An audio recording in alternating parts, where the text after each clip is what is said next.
Because we're going to record them both. I think now it's time to begin. It is time to begin. Let's get the almonds out of my face. Almonds? Almonds. Okay. Is that good or is that a weird angle here? Alright. Newsies. Kid Blink has no eye patch on. Suck on that for a second.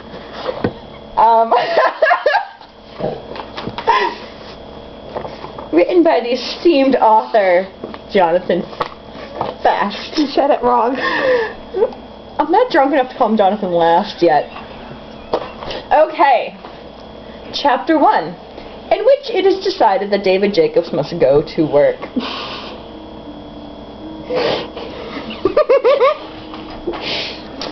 Mayor Jacobs had worked at the piano factory for 18 years, milling blanks of wood into gracefully shaped piano legs, which he also used to kill zombies.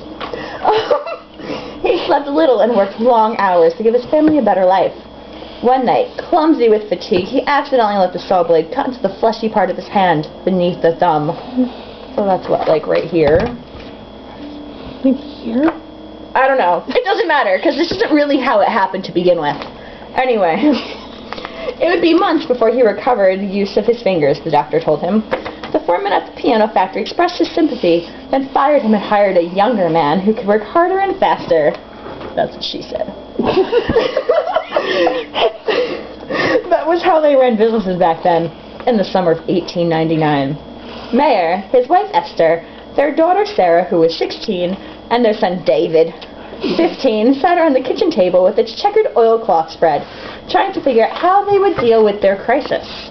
The youngest child, Les, was supposed to be asleep on the makeshift bed in the corner, but he was only pretending, as he tends to do. Exactly.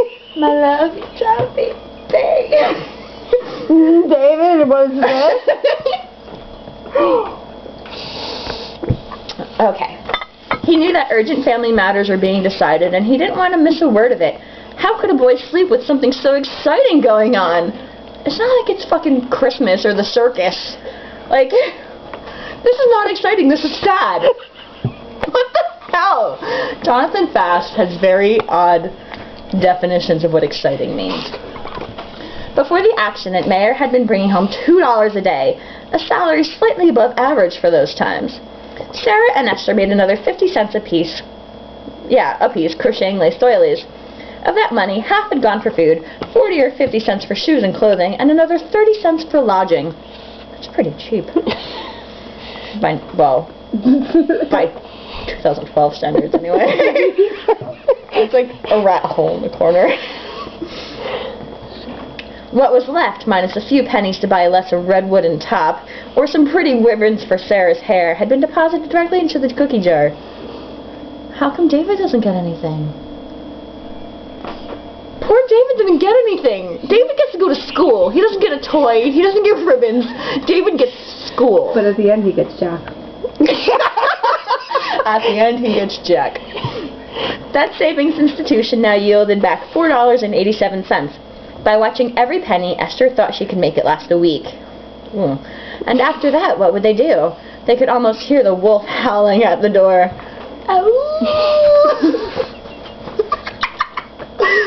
I'll go to work, David said. It's the only answer. The rest of the family took the news with sadness because David had always been an excellent student, at the head of his class. Of course. He's such a fucking Mary Sue. Do you realize this? I'm not even going to call him a Gary Stew because he's a Mary Sue. Like, God. Okay. That's awkward to say. The Jacobses knew that a good education was the only way out of the tenements, yet they also knew that if David did not go to work, the family could not survive. All right, Mayer said, but just until my hand gets better. After that, it's back to school. Do you understand me? I have a text. Jackie! Yes, Papa, David said. He tried to sound sober. That's... Wow. Wow. But inside he had butterflies of excitement. He was excited about going out into the grown-up world and earning money like a man, but sad to be leaving school. He can't even chew tobacco like a man and spit like a man. Anyway. But what will you do? Esther I asked. just got that. Also the world, David said.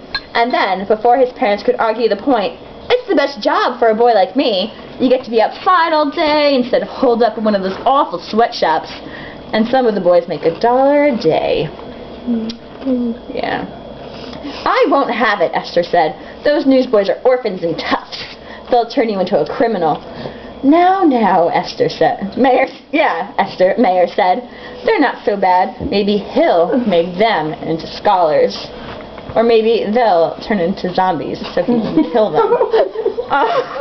This is no time for jokes, Mayor. If he's going to work, he's a man. If he's a man, he should choose his own job. They argued about it long into the night.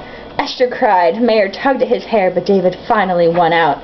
David rose before dawn the next morning, scrubbed his face, combed back his hair, ate a water roll and coffee. What is a water roll? No idea. Guys, what is a water roll? I've never fucking heard of a water roll before. A roll that you eat when you're drinking water? I don't know. But then he drank it with coffee. I don't know. Well, it's not a water roll. It's a coffee roll. Fucking coffee roll, but it's a water roll. I don't know. And took a dime out of the cookie jar to pay for his papers, as they agreed he would the night before. The rest of the family was still asleep, or so David thought, as he skipped down the tenement stairs, feeling very much the man of the family. Not if you're skipping down the stairs. Down the tenement stairs. Men do not skip if they're, I don't know. Manly. If I say somebody's not being manly, I'm gonna get told I'm a bad feminist. Typical men, especially in 1899, do not skip. No. Especially not down the stairs, because then they will fall and break their faces. Note to self, never skip down the stairs. Whatever. He stepped out the front door into the hubbub of the street. There were horse-drawn carts and peddlers with push carts selling their wares, but something was wrong. I don't have a definition of water roll. I'm just shook at, but something was wrong. I know it's not zombies, but whatever. David could feel it in the short hairs on the back of his neck. This is really sounding like zombies, you guys.